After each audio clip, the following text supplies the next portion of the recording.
Bonsoir les amis, j'espère que vous allez tous très bien. On est sur le premier format de l'année. Bonne année à tous. J'espère que vous avez passé de bonnes fêtes avec vos proches. On va se raconter pour cette nouvelle année des histoires encore. On adore les histoires sur cette chaîne YouTube. On est aujourd'hui sur du paranormal mais aussi du rationnel, en tout cas pour Pauline. Pauline d'ailleurs qui sera floutée, donc on ne verra pas ton visage. Elle sera quand même là avec nous et vous entendrez sa voix, etc. Ce sera quand même très carré. On a un rituel, vous le connaissez à force sur la chaîne pour les habitués du Salon des Mystères. On va se dire des petites phrases pour définir vos histoires d'aujourd'hui. Pauline, du coup, je t'invite à nous dire un petit peu l'histoire qui définit... Non, pardon. Je t'invite à dire la phrase qui définit ton histoire, beaucoup plus français. Moi, c'est tout simple et normal jusqu'à ce que j'arrive chez lui. Donc là, on est sur un truc rationnel avec un gars vraiment chelou, quoi. Océane, je t'en prie. Moi, je dirais l'ombre du jardin. Mélanie. L'ancien du refuge. Elle m'a raconté un petit peu, Mélanie, avant, bon, elle m'a pas tout spoil, mais apparemment au Japon, dans un refuge isolé, Exact. l'ambiance risque d'être cool. Emilia, je t'en prie. Moi, cohabitation non désirable. Ok, très technique celle-là, donc paranormal, c'est ça? Oui, c'est ça. Et on va commencer, mais avant ça, laissez-moi vous parler d'un truc assez important. Et c'est pour une bonne raison, vous allez comprendre pourquoi. Je sais que beaucoup d'entre vous regardent le format abonné posté dans leur lit, certains même juste avant de dormir. Et franchement, vu les histoires que les abonnés vont raconter aujourd'hui, mieux vaut être bien installé. Avis perso, pour écouter ce genre d'histoire, moi j'aime bien être posé dans un truc hyper confortable. Je sais que beaucoup se plongent dans les histoires de la chaîne très tard le soir, et je sais que beaucoup aussi ont besoin d'un sommeil de qualité. C'est pour ça que je suis hyper content les amis de vous parler d'Emma, le partenaire de cette vidéo. Alors Emma, c'est une marque de matelas spécialisés dans le sommeil, surtout connus pour ces matelas ultra confortables. Ils sont pensés pour vraiment bien récupérer la nuit. L'idée d'Emma alors, elle est hyper simple. Mieux dormir plus profondément et se réveiller en meilleure forme. Alors vous le savez très bien, beaucoup de phénomènes paranormaux arrivent la nuit ou pendant le sommeil. Paralysie du sommeil, cauchemar hyper réaliste, sensation de présence. Et quand on dort mal, le cerveau peut complètement nous jouer des tours. Pour ça, leur matelas en mousse à mémoire de forme vous offre un confort et un soutien récompensé et certifié. Il s'adapte littéralement à toutes les morphologies et toutes les positions de sommeil, tout en isolant d'ailleurs les mouvements pour garantir des nuits vraiment reposantes. Vous pouvez bénéficier les amis d'un essai de 100 jours d'ailleurs, et si leur matelas ne vous plaît pas du tout, vous pouvez le renvoyer sans frais. Mais Emma, c'est pas seulement des matelas, c'est plein d'accessoires en plus de ça de lits qui améliorent votre sommeil. Des oreillers, on a aussi des couettes, des surmatelas, et tout ça évidemment sans se ruiner parce que jusqu'au 3 février, attention, vous avez jusqu'à moins 50% sur leur site en première ligne de description. Et avec mon code évidemment, je vous régale, LEOYT en majuscule, vous bénéficiez de 10% supplémentaires sur les produits en promotion. N'hésitez pas alors les amis à cliquer sur le lien dans la description. Bref, que vous regardiez cette vidéo du coup bien au chaud dans votre lit ou en pleine nuit avec les écouteurs, prenez soin de votre sommeil et allons-y avec la première abonnée.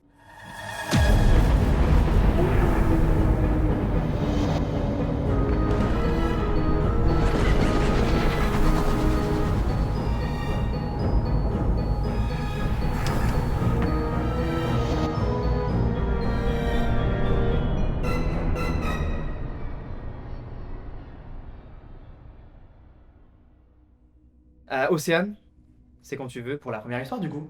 Si t'as envie. Oui.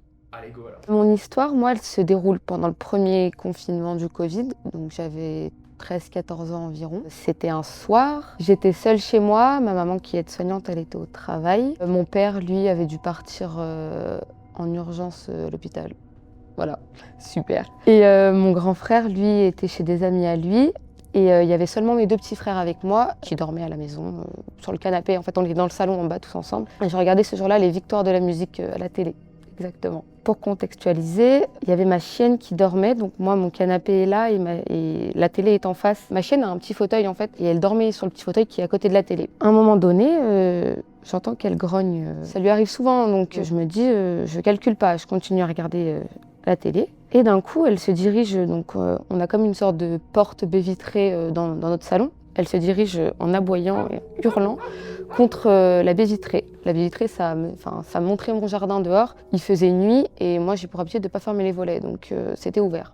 Enfin, la vitre était fermée, mais les volets étaient ouverts. Je me dis que c'est bizarre et en fait, elle ne s'arrêtait pas d'aboyer alors que je lui disais d'arrêter. Et du coup, je me dis bizarre, je me lève, je regarde dans le jardin. Et autour du jardin, il y a des lampadaires, donc on voit un petit peu ce qui se passe dans le jardin. Et je regarde dehors, et là, je vois quelque chose de tout noir dans mon jardin. Le truc ne bougeait pas, il était planté au milieu de mon jardin. Une silhouette, quoi, très grand, très fin. J'ai paniqué. Ma première réaction, c'était de me remettre sur le canapé et de pleurer. Donc j'ai appelé ma maman directement. parce que peut-être qu'elle allait venir sauver ma personne, je sais pas. Donc elle me dit qu'elle pouvait pas venir, quoi, que c'était pas possible. Du coup, j'appelle mon père, mais lui me dit que là, il va passer au bloc opératoire en urgence, parce qu'il avait des calculs rénaux au fond, bon bref, que du coup, il ne peut pas venir non plus. C'était la panique, et mon père me dit donc d'appeler mon grand frère. Mon grand frère était chez des amis à lui. J'essaie de l'appeler plusieurs fois, il répond pas. J'étais toujours très paniquée et ma chienne était toujours devant cette baie vitrée là en train d'aboyer, sachant que mes petits frères dormaient sur le canapé, ils ne se sont pas réveillés, ils dormaient toujours. Avec les aboiements et tout, zéro réveil. Au calme, ils étaient bien eux. Je me remets devant la baie vitrée, je sais pas pourquoi, je tente un move, je vais pour être sûre de ce que je vois, j'essaie d'ouvrir la baie vitrée pour voir ce qui se passe à l'extérieur. Sauf qu'en ouvrant, en fait, ma chienne est partie en furie dehors, en aboyant. Donc, moi, j'ai paniqué, j'ai même pas vu ce qui se passait. J'ai juste refermé la baie vitrée et je suis retournée sur le canapé. J'ai appelé mon frère plusieurs fois, qui a fini par me répondre à un moment donné. Donc, je lui explique la situation et il me dit qu'il ne peut pas venir en voiture, je n'ai pas trop compris son histoire, que du coup, il va arriver à pied dans 5 minutes. Soi-disant. Moi, j'étais toujours en train de pleurer, j'étais vraiment dans la panique totale. Et du coup, je me dirige vers ma porte d'entrée parce que j'avais pas fermé ma porte d'entrée à clé, donc je ferme tout. Il y a un espèce de petit meuble où on range les clés vers la porte d'entrée. Mon père avait laissé une petite bombe au poivre, une bombe de défense. Je sais pas trop ce que c'est dedans. Je la prends parce que je me dis peut-être, on sait jamais. Et après, je me souviens que dans le garage, mon frère avait une batte de baseball, donc je me dirige au garage qui ramène vers l'extérieur. Donc je ferme bien les portes à clé parce que tout était au open bar, c'était la fête. Donc je ferme à clé et je reprends la batte de baseball. Après du coup je retourne dans mon salon. Mes petits frères dormaient toujours encore à ce moment-là, c'était la crise de larmes, mais alors eux, ils étaient bien. Je sais pas, j'entendais plus ma chienne non plus dehors, sachant qu'elle était dehors, je sais pas ce qui se passait et j'osais pas aller voir, j'avais trop peur. Je me suis dit bon, la pauvre. J'ai attendu comme ça avec la bombe et la batte de baseball dans les mains pendant un très long moment. Bien 30 minutes après, j'entends du bruit autour de ma maison. Je recommence à paniquer, je me dis oh là là, cette histoire ne va jamais en finir. Et j'entends quelqu'un qui essaie de rentrer au niveau de la porte d'entrée. Et en fait finalement c'était juste mon frère qui est arrivé avec plein de potes à lui. Ils ont fait le tour de toute la maison, tout le jardin, tout autour. Et il n'y avait plus rien, il y avait juste ma chienne dans le jardin qui faisait sa best vie, genre, elle était bien. Je ne sais pas ce que c'était ce jour-là, mais je sais que j'ai pas été la seule à la voir parce que ma chienne l'a vue aussi. Ça m'a traumatisée. Mais c'est la maison de mes parents et quelques temps après, il y a d'autres choses un peu bizarres qui me sont arrivées. Des fois je suis seule chez mes parents. Dans mon ancienne chambre, une fois j'étais posée, et c'est même arrivé plusieurs fois, et j'entends un bébé pleurer alors que nos voisins, c'est que des personnes âgées, il n'y a pas de bébé, quoi. Donc il se passe des choses assez bizarres dans cette maison, des fois. J'ai raconté cette histoire à ma mère. Mon père, lui, est rationnel, donc il n'y croit pas forcément. Ma mère, elle y croit beaucoup, elle a vécu un peu des choses aussi similaires quand elle était jeune. Elle a déjà vu des choses. Mes petits frères, je leur ai jamais raconté l'histoire parce qu'ils se sont jamais réveillés. Et j'avais pas envie de leur faire peur avec cette histoire. Comment ça, jamais réveillé? Ils sont... Ah, ils dorment. Là, ils vont bien, là. Ah, ils vont très bien. Ils dormaient paisiblement. Et ne se sont jamais réveillés, malgré tout le boucan que ça a fait entre la chienne, moi qui pleurais. Avec la batte comme ça dans le salon, ok. Devant la porte d'entrée comme ça. Voilà. Bravo, Océane. Merci, on peut t'applaudir, en vrai, bravo. En fait, ce qui est flippant dans ton histoire, c'est vraiment le fait que t'aies alerté tout le monde et parce que t'étais sûre de voir ce que tu voyais, quoi. C'est pas comme si t'avais vu une petite ombre comme ça qui passe. Ah, le truc était vraiment planté dans mon jardin, il a pas bougé. Le truc bougeait pas, quoi. Non, c'était vraiment tout noir, une grande silhouette toute noire, hyper grande en taille et très fine. Mais en fait, c'est flippant parce qu'en plus, tu connais ton jardin par cœur, j'imagine, tu vois. Tu sais très bien qu'il y a un truc qui est pas normal, quoi. Et puis le jardin est tout clôturé, donc c'est vraiment pas possible que quelqu'un puisse escalader. C'est clôturé assez haut, tout ça. Quand après j'y ai repensé, je me suis dit c'est peut-être quelqu'un, mais c'est pas possible. Et j'habite un peu au milieu de nulle part, donc s'il y avait une voiture, quelque chose comme ça, je l'aurais vu, je l'aurais entendu. Bah, t'avais le Slenderman dans ton jardin, quoi. Ouais, super. Mais est-ce que t'as pu discerner des formes quand même... C'était humanoïde ou c'était juste une sorte pas, moi, je sais pas, une colonne noire. Enfin, c'est... Non, c'était un peu humanoïde. Enfin, ça avait la forme d'une tête, de longs bras, de longues jambes, quoi. Mais après, Après, est-ce que c'était pas un gars, tu vois? Est-ce qu'il y avait pas un gars? ça avait pas de yeux. Ouais, mais il serait sorti par où? Il serait rentré par où? Dans mon jardin? Et ça bougeait pas du tout. Ça a été Ah non, c'était fixe. fixe. Ok. J'ai l'impression que c'était dirigé vers moi. C'était... Est-ce que t'avais l'impression, encore plus flippant, qu'il te regardait, le truc te regardait? Oui, en fait, c'est ça. On a l'impression qu'il te regarde. C'est horrible. En plus, moi, je déteste, je sais pas si vous aussi, mais vous savez, les trucs un peu désarticulés, trop grands, c'est flippant, ouais. Les monstres, un peu les créatures comme ça. Mais du coup, tu penses que c'est quoi, toi, en fait, ce que t'as vu ce soir-là? Franchement, je sais pas. Après, moi, je crois pas mal, du coup, aux trucs sur les esprits, les trucs comme ça. Donc, c'est peut-être ça, mais... Tu l'as plus jamais revu, ce truc? Non. Bah, bien heureusement, d'ailleurs. Non, mais jamais un petit coucou à nouveau, non? Ah non. Bah, je m'en passerais bien, d'ailleurs. Si jamais il voulait revenir. Bah, merci, Océane. Merci à vous. Qui veut raconter la prochaine histoire? Allez, Pauline. Et Pauline, bah, c'est quand tu veux pour ton histoire, du coup, plutôt rationnelle, là. Ouais, c'est ça. Quand tu veux. Bah déjà, pour situer, faut savoir que je connais un garçon qui s'appelle, enfin je vais l'appeler Jules depuis ma maternelle. Donc c'était mon voisin, mes parents ils sont amis avec ses parents. Et il y en a un autre que j'ai rencontré au collège, lui je vais l'appeler Gabin. Bah les deux mecs ils étaient amis entre eux et on s'est retrouvés au lycée tous ensemble par hasard.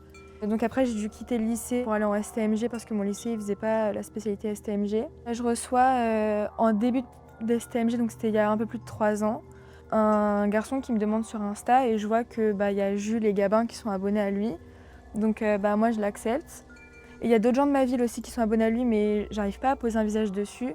Surtout que dans ma ville, tout le monde se connaît un peu de vue. On commence à se parler, etc. Je lui demande qui c'est. Il me dit que c'est le meilleur ami de Gabin et de Jules, qu'ils ont passé tout l'été ensemble, etc. Donc moi, à cette époque, je voulais faire plein de rencontres, etc., me faire des amis. Et on se dit que ce serait sympa de se voir. Et en fait, il faut savoir qu'il a habité la ville avant. Il a dû déménager. Sa grand-mère, elle a continué d'habiter dans ma ville, mais elle est décédée. Et ils ont gardé la maison de la grand-mère.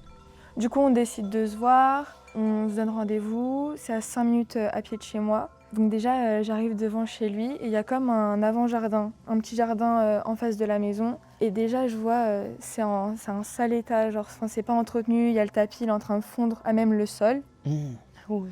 Et, et sur le chemin, il me disait que il y a personne pour surveiller si la maison, elle se fait nettoyer par la femme de ménage, qu'il y aurait des tableaux qui manqueraient parce que la femme de ménage, d'après ce qu'il disait, c'était une Roumaine, donc elle volait. Le traquenard directement. Là, tout est fait pour que ce soit un traquenard, vraiment. Et tu y vas, quoi. Hop, tu fonds. Ouais, Ah, waouh. Donc du coup, je rentre chez lui, et je vois, il n'y a pas de tableau. Enfin, il y a la marque des tableaux, mais il n'y a pas les tableaux. Je vois, c'est poussiéreux, il y a des salles, il n'y a pas d'électricité. Je vois, il n'y a pas d'eau chaude aussi. On monte à l'étage. Et je vois, il y a même un vomi mal nettoyé sur l'escalier, tout ça. Je dis, mais où est-ce que... Il t'a invité à faire un urbex, tout simplement. Non, mais voilà, mais en fait, sur le moment, je me disais, il n'y a pas de problème. Enfin, je voyais pas le problème à ce moment-là. Je sais pas pourquoi. Et c'est en haut que je me suis dit, il y a un truc qui est bizarre. C'est juste, je rentre dans la salle de bain, je vois, il y a un matelas dans le bain. Je vois, il y a des mouchoirs en sang par terre et tout. Je me dis, mais qu'est-ce que ça fait là, genre? Et il me dit qu'il avait fait une soirée et que sa pote, elle avait ses règles, je sais pas quoi, ils lui ont fait un truc. Enfin, c'était trop bizarre. Oh là là, tout est bizarre. Mais du coup, ouais, c'est peut-être un squatter, un truc comme ça. Bah non, je sais pas, parce qu'il y avait des mégots de cigarettes dans la salle de bain. Il me dit qu'ils se sont amusés à faire un aqua. Et là, je rentre dans la chambre. Juste, on s'assoit sur le rebord du lit. Et je vois, il s'installe et il met ses pieds avec ses chaussures sur le lit. Donc moi, je lui fais la réflexion. Je lui dis, toi et moi, on n'a pas du tout éduqué de la même manière. Du coup, il retire vite ses pieds. Ça sent le pipi. Je lui dis, c'est quoi cette odeur de pipi? Oh là là. Les draps, c'était sur les draps l'odeur. Et il me dit que ça doit être le chat. Sauf que il n'y a pas de chat. Qui se serait occupé du chat si personne n'est là et la grand-mère elle est décédée? Moi, j'ai pas vu de gamelle, j'ai rien vu aussi. En fait, c'était trop bizarre. Bon, à l'époque, j'avais pas vraiment forcément bonne fréquentation et j'avais fumé. Dans la chambre, j'avais fumé, etc. D'un côté, ça m'a un peu réveillée. Enfin, je sais pas comment expliquer, ça m'a rendu parano un peu. Donc là, je me suis dit, mais qu'est-ce que je fais là? La maison, elle est trop bizarre. Le mec, il est trop bizarre. Il me racontait des histoires trop bizarres. Donc là, je lui dis que je me sens pas bien, etc. On descend dans la cuisine, il me donne un verre d'eau. Même la vaisselle, elle était poussiéreuse. Enfin, je le sentais et même le goût de l'eau, elle était poussiéreuse. Du coup, après, on remonte dans la chambre. Je dis, ouais, je me sens pas bien, j'ai envie de partir. Alors, je veux juste rentrer chez moi. Et il me dit, bah non, mais t'inquiète, vas-y, allonge-toi et je vais te mettre de la ASMR et tout, ça va te détendre. Et moi, au début, je voulais pas m'allonger. Enfin, c'est bizarre, je vais pas m'allonger, je veux juste rentrer chez moi. Du coup, il met de la ASMR et tout, mais c'était des bruits de fourchette contre des assiettes. Mais c'est pas possible, ce mec. Mais oui, et il s'est allongé à côté de moi en mode tout est ok et tout. Du coup, moi, j'envoie un message à ma pote pendant qu'il cherchait la vidéo. Je lui disais, bah, fais-toi passer pour. Je sais plus si c'était pour ma mère ou pour la copine de mon frère, mais en tout cas, fais comme s'il y avait quelque chose de grave chez moi. Parce qu'il faut absolument que je rentre, je me sens pas bien et tout. Du coup, ça va, elle m'appelle, je dis au mec qu'il faut que je rentre, il y a un truc qui va pas, etc. Mais je me rappelle plus ce que j'avais dit. Au début, il voulait pas trop me laisser partir. Il retardait un peu le fait que je parte. Et donc là, j'arrive devant la porte d'entrée et il me dit, ouais, imagine si genre là, je te laissais pas sortir. Mais en fait, c'est pas du tout le genre de blague à faire, surtout qu'on se connaît pas et tout. Du coup, je sors, etc. Je sais pas si vous voyez quand vous dites au revoir à quelqu'un et que la personne, elle parle pas trop au moment que vous dites au revoir, elle reste plantée là. Enfin, c'est un peu gênant de se dire au revoir. Du coup, bah, je suis là, je dis au revoir, c'était long. Donc ça va, que je rentre chez moi, tout est ok. Il essaie de m'envoyer des messages, mais je réponds plus. Tu m'étonnes. Ouais, et je revois Jules, donc mon ami d'enfance, parce que du coup, nos mamans, elles sont copines. Et on fait la galette des rois tous les ans ensemble. Du coup, je le vois, je lui dis franchement, il faudrait que tu revoies tes fréquentations. J'ai vu un pote à toi, il est trop chelou. Et il me dit qu'en gros, bah, ils sont pas du tout meilleurs amis. À la limite, ils ont fait quelques soirées ensemble l'été qui a précédé le fait que je le vois. Enfin, le moment où je l'ai vu. Il m'a dit, mais c'est pas trop mon pote. Enfin, fallait pas que tu penses que c'était mon meilleur ami. Donc du coup, bah, moralité de l'histoire, bah, croyez pas quand on vous dit que c'est des meilleurs amis et tout, même si vous voyez qu'il y a des amis en commun. Et voilà, bah, rentrez pas chez les gens si vous les connaissez pas. Mais en fait, c'était trop bizarre la maison. Un squat, hein. Est-ce qu'il t'a raconté la véritable histoire de cette maison? Je sais pas trop, tu vois. Est-ce qu'il a pas voulu t'inventer une histoire? Tout le monde, c'était une maison abandonnée. Après, il y avait de l'électricité, tu nous as dit? Bah, il y avait certaines... Dans certaines pièces? Bah, je sais pas, en tout cas, je sais que dans la salle de bain, il y avait pas d'électricité. Là, je m'en rappelle. Ah, elle m'a angoissé ton histoire, elle m'a mis pas bien là. J'aurais préféré que ce soit paranormal et que le mec n'existe pas et tout. Bah, merci du coup, Pauline, pour ton histoire. Applaudissements pour Pauline, bravo. Merci. En fait, je comprends pas comment je me suis pas dit que c'était bizarre avant. Et t'as pas pensé à demander à tes potes? Juste avant du coup d'aller le voir en mode, tu le connais ce gars quand même? Bah, j'aurais dû, mais en fait, le truc, c'est que je vois qu'ils sont amis en commun. Et pourquoi il irait me raconter qu'ils sont meilleurs potes en mentant? Ouais, c'est ça, et j'ai vu d'autres gens de ma ville qui le suivaient, je me dis, ah bah ça va. Il était spécial, ouais. Ah bah oui, là oui, même le truc, il t'a raconté, tu nous as dit des histoires, mais il te racontait quoi comme histoire bizarre? Parce que t'as dit, il me racontait des histoires bizarres. Je sais pas si ça peut... Ah ok, bon, elle a fait, ouais, ok, peut-être pas ça. Non, il était vraiment... Ok, des trucs très chelous, ok. Il était décalé même, Il avait des délires décalés de la norme. Enfin, il était dans son monde, quoi. Ouais, c'est ça, il était perdu. Et là, il y aurait de la vidéo. Allez, top, salut mec, ça va? Tranquillement? Mélanie, c'est quand tu veux? Et bah c'est parti.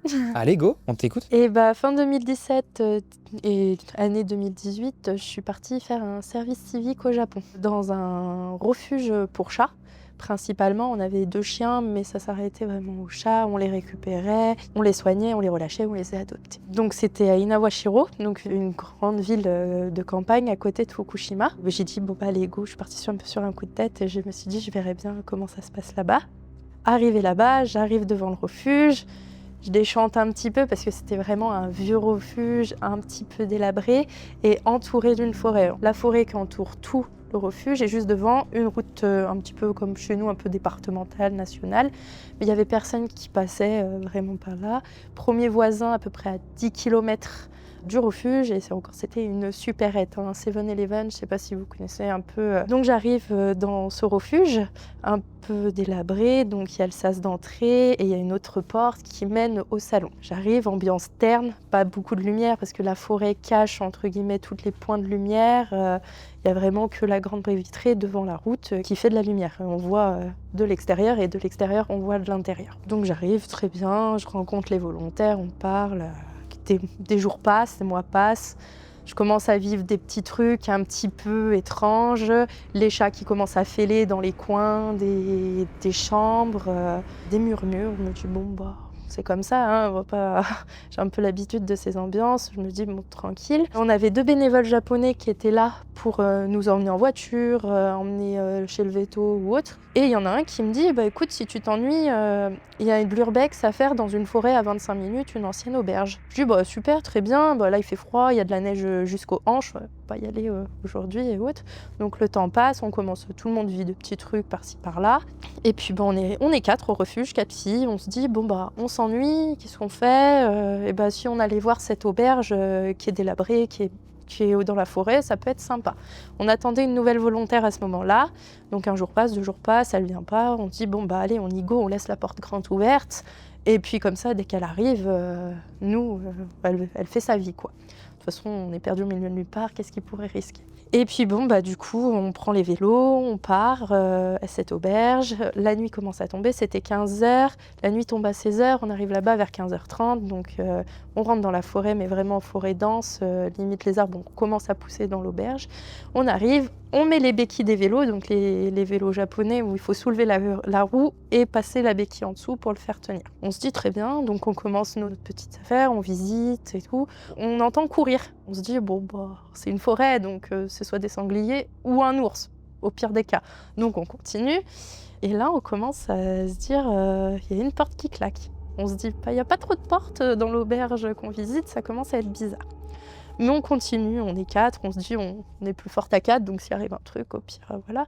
Et on entend un hurlement au fin fond de la forêt, mais un hurlement vraiment fort. On se dit, bon, il serait temps de partir.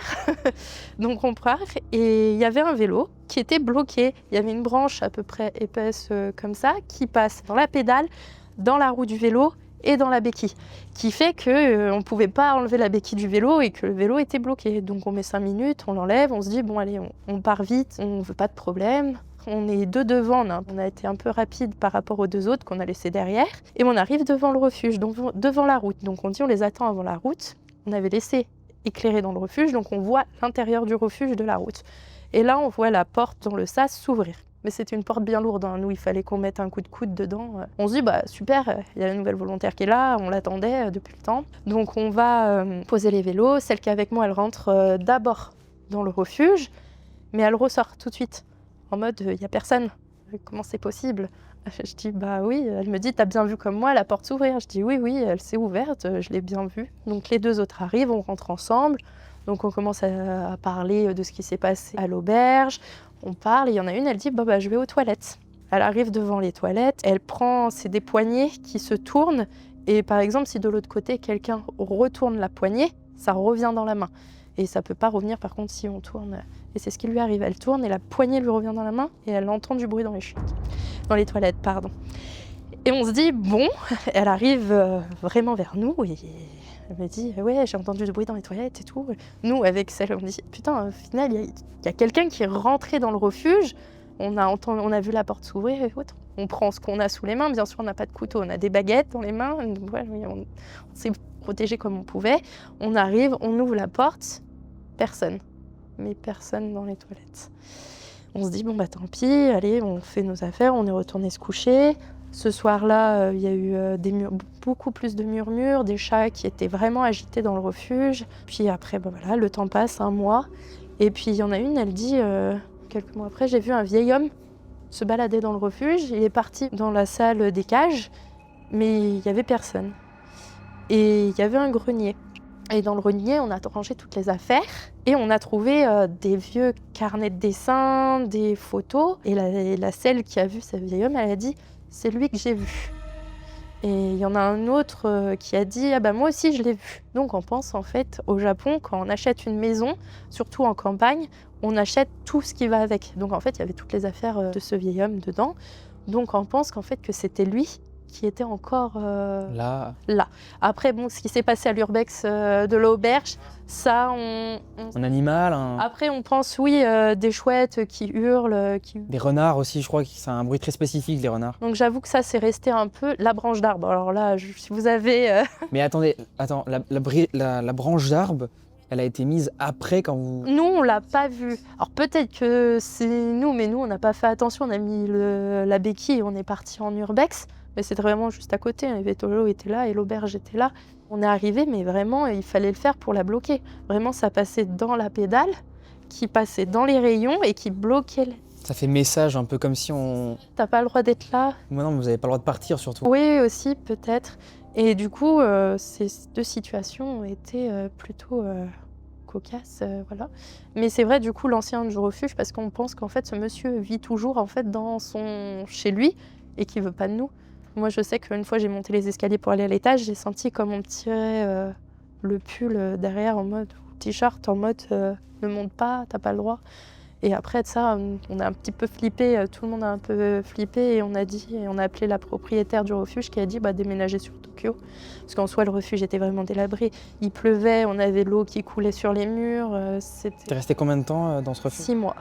Ah oui, Ouais. C'était un moment. Ouais. Après, j'ai fait beaucoup, je quittais beaucoup, j'allais beaucoup visiter, je revenais. Mais c'était vraiment un endroit abandonné ou... Non, parce qu'il y avait quand même la vie, parce qu'il y avait tout le temps quelqu'un dedans. Mais en fait, ça tombait limite en ruine parce que c'était vraiment une vieille maison qui n'était pas traitée, qui n'était pas... je sais pas, oui, c'est vrai, sur le recul, je sais pas comment j'ai fait pour rester aussi longtemps là-bas. C'était vraiment un endroit limite pas safe, quoi. T'aurais dû vlog ça en vrai, filmer tout. Non mais c'est vrai, en vrai, les gens n'ont pas le réflexe. Mais quand tu vis des trucs comme ça, faut documenter ça au plus vite, quoi.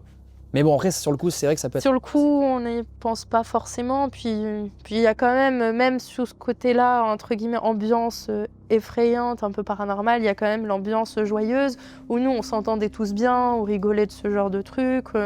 On était plutôt tous en bons termes, donc on était aussi rarement au refuge. On essayait de rester le moins possible là-bas, pour éviter cette... Cet homme, du coup, qui est parti au final ou pas ou... Je sais pas, parce que nous, on est partis, on n'a pas...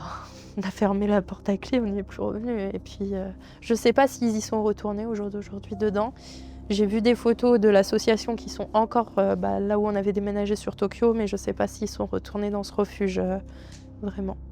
Donc, Enfin, vous êtes nombreuses quand même à le voir, cet homme. C'est ça aussi qui est étrange, quoi. toutes les personnes qui ont été dans ce refuge peuvent raconter une histoire qui s'est passée là-bas. Donc toi, t'es vraiment dans le paranormal. Tu te dis, ouais, c'est forcément paranormal, ou est-ce que t'as une explication, ne serait-ce qu'un peu rationnelle, ou pas du tout, c'est ok aussi de... J'ai pas d'explication pour en avoir parlé avec beaucoup de personnes, rien qu'aussi avec les personnes qui étaient là avec moi ces jours-là. On n'a aucune explication vraiment rationnelle. Après, l'auberge dans les bois abandonnée, là, on a plus d'explications. En mode, c'est des animaux qui courent et autres. Bon, la branche, on n'a pas forcément d'explication. Peut-être par inadvertance, en mettant la béquille, la branche s'est bloquée, mais bon, ça serait fort. Bah, vous l'auriez vu, étant donné qu'elle était épaisse et... À part avec les flashs de téléphone, nous, on l'a vu, c'est quand elle a voulu avancer avec le vélo qu'en fait, elle n'a pas réussi et c'est là où on a vu la branche. Mais c'est vrai qu'on n'a pas d'explication. Et même au refuge, on se dit peut-être qu'il nous a suivis là-bas. Mais non, aucune explication. C'est surtout que tout le monde a vécu quelque chose de similaire, plusieurs personnes l'ont vu. Donc ça reste inexpliqué. Merci Mélanie, on peut applaudir encore une fois, bravo. Ouais. C'est très drôle, on applaudit tout le temps, je sais pas pourquoi, mais c'est devenu un rituel. Oui. J'ai croisé un abonné à la salle un jour, il m'a dit pourquoi vous applaudissez, vraiment c'est... Et je lui ai dit après chaque histoire, n'hésitez pas les amis à mettre dans les commentaires vos petites théories comme ça, c'est cool de les lire souvent et même pour les gens qui viennent, c'est cool aussi, comme ça vous avez des petites réponses ou pas, ou du moins l'avis des gens c'est toujours super cool. Emilia, c'est quand tu veux. Ok, d'accord. Donc ça se passe dans le nord du coup. Moi et ma famille on a déménagé dans une grande maison. Donc c'était tout vide et vraiment il fallait rénover. Donc mon père il a rénové la maison. Donc il faut savoir que j'ai 3 sœurs, 2 grandes et une petite. Et du coup on dormait dans la même chambre parce que mon père il devait rénover donc les chambres d'en haut. Donc parce que mes sœurs voulaient dormir dans le grenier. Ok. Donc mon père il a rénové le grenier et les 2 sœurs ont pu aller dans les chambres. Et c'est là que ça a commencé. Donc moi et ma petite sœur on dormait du coup tous les deux dans la même chambre. Et j'ai commencé à me sentir mal à l'aise dans la chambre. J'ai un bureau, il est contre le mur, donc j'avais pas la vision sur toute la chambre. Donc il fallait vraiment que je me retourne s'il y avait un truc ou quoi. Et je me sentais mal à l'aise, je me sentais observée, donc je me retournais souvent. Il faut savoir que dans la chambre, il y a 2 placards. Et il y a un placard, il me mettait grave mal à l'aise.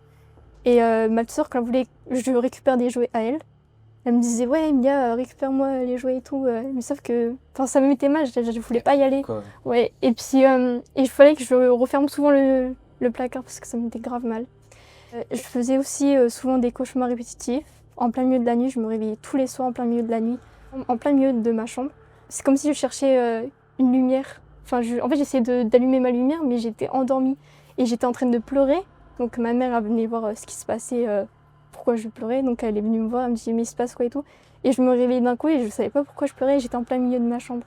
Et je ne comprenais pas du tout. Donc ma mère, je lui en parlais et tout, elle ne comprenait pas non plus. Il faut savoir que dans ma famille, on y croit tous au paranormal, mais sauf mon père. À un moment aussi, un matin, je me réveille et je sentais un truc bizarre dans mon dos. Donc je décide d'aller voir dans le miroir et je regarde dans mon dos et il y a une petite trace de main avec plein de griffures. Donc je veux voir ma mère et tout, je lui dis mais pourquoi j'ai ça dans mon dos et tout. Et ma mère du coup, puisqu'elle voulait pas me faire peur, elle me disait oh mais c'est rien, prête pas attention, t'as dû sûrement te griffer la nuit. Enfin faut vraiment se griffer quoi. T'as une main grande, petite? Non, toute petite, vraiment. Ah, toute petite, ouais. Ok. Je vais aussi expliquer les expériences de mon père, de ma mère et de mes sœurs. Ok. Là, je vais expliquer en global toute la famille. Du coup, on regardait la télévision. On a entendu du coup Machine, parce que j'ai aussi un chien. Machine aboyer. Et elle n'arrêtait pas et on me dit mais il se passe quoi et tout. Pour que vous ayez un aperçu, du coup, on a le salon. À côté, on a la salle à manger. Et en fait, à la salle à manger, il y a une porte, mais sans porte en mode. Et on avait la vue sur le couloir de la cuisine. Du coup, on pouvait voir ce qui se passait. Et du coup, mon père, il va voir et tout. Donc, il dispute un peu. Là, je suis en mode arrête d'aboyer, et tout. Enfin, bref. Il repart pour regarder la télé et tout avec nous. Et là, on entend un truc tomber au sol. On va tous voir. Et il y a un tiroir ouvert et le couteau sorti du tiroir. Waouh. Putain. Ça, c'est dingue. Hein. Oui. Ma tante, elle est venue dormir chez nous. Parce que mes parents étaient partis en voyage. On entendait beaucoup de bruit de pas, ça s'arrêtait pas. Et ma tante elle dit c'est qui en haut? Mais on dit on sait pas, il y a souvent des bruits de pas et tout.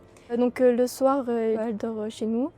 Le lendemain matin, elle s'est réveillée et puis elle dit oh, c'est bon, je dors plus jamais ici. J'ai entendu des bruits de pas. Sauf qu'avec ma famille, on entendait souvent des bruits de pas dans la chambre du coup de ma sœur.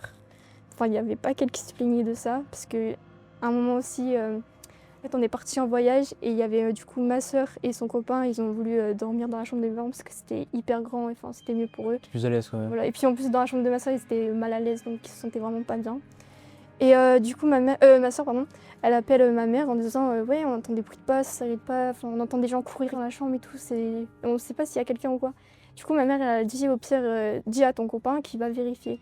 Donc son copain il va vraiment vérifier tous les endroits de la pièce, dans tous les recoins de la maison. Carrément, il met le flash, il allume toutes les lumières, il va partout et il n'y a personne. Comme je vous ai dit, mon père, il y croit pas au truc paranormal. Donc ma mère, elle se réveille tous les matins et elle voyait une petite fille dans la chambre du coup de mes parents. Et du coup, elle réveillait mon père en disant hey, regarde, mon père, il voyait rien. Et puis ma mère, elle disait... En fait, elle croyait que c'était ma sœur. Je vous ai dit, j'ai deux grandes sœurs, mais elle croyait que c'était l'autre. Donc je vais vous dire son prénom, donc Mélodie. Et elle croyait que c'était du coup Mélodie. Et puis elle dit oui, Mélodie, qu'est-ce que tu fais là? Retourne dans ta chambre. Et ma fille, elle repart comme si elle écoutait ma mère en mode. Et puis donc elle repart, la petite fille, elle repart. Mon père, il dit que ma mère, elle est folle et tout. Enfin, vrai. C'est 3 jours après de ça, mon père, il a commencé à avoir la petite fille aussi. Du coup, ils ont commencé à en parler. C'est là que mon père, il a commencé à croire. Ah, ok. J'ai oublié un petit détail, parce qu'avant ça, mon père, comme je vous dis, il y croyait pas. Il avait fait une blague à ma sœur. Ma sœur, elle se plaignait souvent qu'il y avait des trucs dans sa chambre, qu'elle se sentait pas bien. Et du coup, mon père, il a voulu faire une blague en se cachant sous son bureau. Ma soeur, elle arrivait tout dans son lit, elle s'allonge tranquille. Et là, mon père, il lui fait peur. Et là, ma soeur, elle a commencé à faire une crise d'angoisse. Et vraiment, elle n'arrivait plus à respirer. Le daron horrible. Le pire daron qu'on peut avoir, vraiment. Il se passe des événements paranormaux, elle est paf. Screamer comme ça. Du coup, ma mère, elle l'a entendu, elle monte en courant et tout. Elle fait ouais, il se passe quoi? Et puis mon père, il fait mais je sais pas, j'ai voulu lui faire peur. Elle s'est mise à pleurer. Ouais, logique. Il se passe des trucs horribles dans la maison, logique. Et ma soeur, elle avait du mal du coup à parler et à respirer. Et mon père s'en est voulu, logiquement. Il a compris que du coup, il se passe vraiment quelque chose de pas normal dans cette maison. Et après, il y a aussi un moment où du coup, c'était un soir. Ma mère nous mettait couchés parce que demain, on avait l'école. Et c'était ma petite sœur, elle se plaignait de ne pas réussir à dormir. Elle disait à ma mère oui, il y a le petit garçon du placard, j'arrive pas à m'endormir, il me fait très peur. Et puis ma mère, elle dit comment ça, le petit garçon? Elle fait oui, le petit garçon devant le placard. Et elle fait ferme le placard, s'il te plaît. Du coup, ma mère, elle fait bon, ok. Du coup, elle ferme le placard. Ça se voyait à sa tête qu'elle était inquiète. Puis du coup, elle prête pas attention. Et je fais bon, ok. Donc je pense avoir une petite théorie sur la petite main que j'avais dans le dos, du coup. Ah, ok. Tu penses que c'est le petit garçon que ta sœur a vu à côté ou dans le placard Ouais, dans le placard et devant aussi. Et c'est là du coup il y avait les jouets, c'est ça? Oui, c'est ça. Donc en vrai il y a peut-être aussi un truc. Seulement en parlant de jouets, il y avait un jouet qui faisait que de s'allumer en continu toute une soirée. Donc c'était insupportable et ma mère a dû retirer les piles et c'est là que je pense c'était un jouet qui a été mal mis, enfin je sais pas, mais c'était chiant quand même toute une nuit. Je sais pas, c'est bizarre. Je crois que je sais pas si j'ai oublié un petit truc. Ah non, je pense que c'est tout. Quoi? Ah oui, ma cousine, c'est bon. En gros elle a marqué sur Snap cousine. J'ai oublié ce petit détail. Oui, en fait, parce qu'on voulait jouer à un jeu cache-cache dans le noir, justement. Mais arrête! Mais arrête-toi 2 secondes quoi, enfin, vraiment. Ton père, toi, enfin c'est fou de faire ça. On a voulu faire un jeu cache-cache dans le noir. Dans la chambre, on était grave mal à l'aise. Ma soeur devait compter et moi et ma cousine, on a voulu. Parce que du coup, on a des lits superposés. Donc, nous, on s'est mis en haut. Donc, on s'est cachés tous les deux au-dessus, dans le lit au-dessus, pardon. Et je dis à ma petite soeur, ouais, reviens, enfin, je me sens vraiment pas bien, on arrête de jouer. J'étais grave mal à l'aise, je sentais qu'il y avait un truc pas normal dans la chambre. Du coup, ma soeur elle nous rejoint et tout, et on discute. Et là, genre, je sais pas, on a vu tous les trois une ombre sortir du placard comme ça. Je sais pas, c'était trop réaliste, hein, genre, on a vraiment vu tous les trois l'ombre et ça faisait vraiment peur. Et puis en plus, T'es pas seul à voir ça, là tu t'es dit, ouais, c'était tous les trois et vraiment, ça s'était approché du lit et on a eu peur, on a couru. En plus, j'ai dû me sacrifier pour allumer la lumière. Enfin, voilà, j'ai trop stressé, du coup, je suis partie et tout dans les escaliers en courant, voir ma mère et tout. Ça faisait vraiment peur. Oui, il y a pas si longtemps que ça, j'ai demandé à parce qu'en fait j'ai reparlé à ma mère de l'histoire, enfin parce que ça m'intriguait un peu, parce que du coup elle m'en parlait pas trop parce que j'étais petite, parce que j'avais 6 ans à ce moment-là. Et elle m'avouait qu'en fait en déménageant, elle a retrouvé dans le placard une photo d'un petit garçon. Ah, qui appartenait à l'ancienne famille, c'est ça peut-être? Non, parce qu'en fait mon père quand il a rénové, il y avait rien du tout et on sait pas du tout. What? Ah, vous avez retrouvé une photo comme ça d'un petit Voilà, garçon? comme ça. Et voilà. Et aussi, ah oui, j'ai oublié de préciser, je faisais souvent des cauchemars. Enfin, en fait, je sais pas si c'est des cauchemars, parce qu'en fait, je suis réveillée, mais je peux bouger. En fait, je sais pas. Donc c'est pas une paralysie du tout là, c'est vraiment quelque chose d'autre. Je vois vraiment un homme, et il est souvent en train de me fixer. Et une fois, il m'a étranglée, et vraiment, je l'ai senti, ça m'a fait trop peur. Et je sais pas, j'ai allumé la lumière, il y avait plus rien du tout. Et encore aujourd'hui, je sais pas si c'est un traumatisme ou pas, mais des fois, je vois encore l'homme devant moi. Attends, mais c'est fou quoi. Et je peux Raison de Conjuring. Oui, je peux bouger, genre c'est vraiment, ça me fait trop peur. Et puis, puisque ma mère, du coup, elle y croit aux trucs comme ça, elle a commencé à s'intéresser à tout ce qui est voyance et tout. Et du coup, à chaque fois, elle purifie ma chambre, mais il se passe plus rien quand elle purifie. Ah ouais? Ouais. Ça c'est dingue en vrai, tout le temps, dans tous les témoignages qu'on entend. C'est vrai qu'après une purification avec de la sauge ou du sel, il n'y a plus rien quoi. C'est hyper particulier. Du coup, il y avait aussi un moment où ma soeur, elle avait invité son copain, du coup, à dormir à la maison. Et ma soeur, ma grande soeur, du coup, parce qu'ils ont des chambres face à face dans le grenier. Et en fait, elle s'est réveillée le matin et elle voit un homme nu sur le bureau, dans une position en train de réfléchir comme ça. Et elle croit que c'était le copain de ma soeur. Et elle dit, ouais, mais qu'est-ce que tu fais là et tout. Et genre, le mec, il bouge pas, genre, il reste comme ça en train de réfléchir. Donc elle a eu ma lumière et elle courait tout dans la chambre de ma soeur. Et puis elle dit, pourquoi il y a ton copain dans ma chambre et tout. Elle fait, mais comment ça? Elle fait, mais je sais pas, je l'ai vu nu sur mon bureau, enfin... Tu n'inventes pas ça, c'est pas possible d'inventer ça. C'est ça. Pardon, mais non. Mais non, enfin, il est à côté de moi, enfin, genre, il peut pas, enfin... Ouais, vraiment, c'était trop bizarre. Et puis même le miroir de ma soeur, quand elle a déménagé chez son copain, il s'est brisé d'un coup. Et du coup, elle a été voir un médium, ma soeur, et apparemment, c'est une ouverture pour les esprits. Ok, fou. Ouais, voilà. Félicitations. Pour l'avoir raconté, ça se voit que ça te prenait quoi. Bah j'ai pas envie d'aller dans ta maison, hein, personnellement. Ou peut-être pour une enquête, en vrai, ça peut être sympa. Mais attends, c'est fou parce que vous êtes tous à voir tout ça, à être témoin de ça, même ton père qui est rationnel à la base, c'est dingue qu'il soit du coup maintenant. Bah en fait, waouh, ça existe de fou tout ça.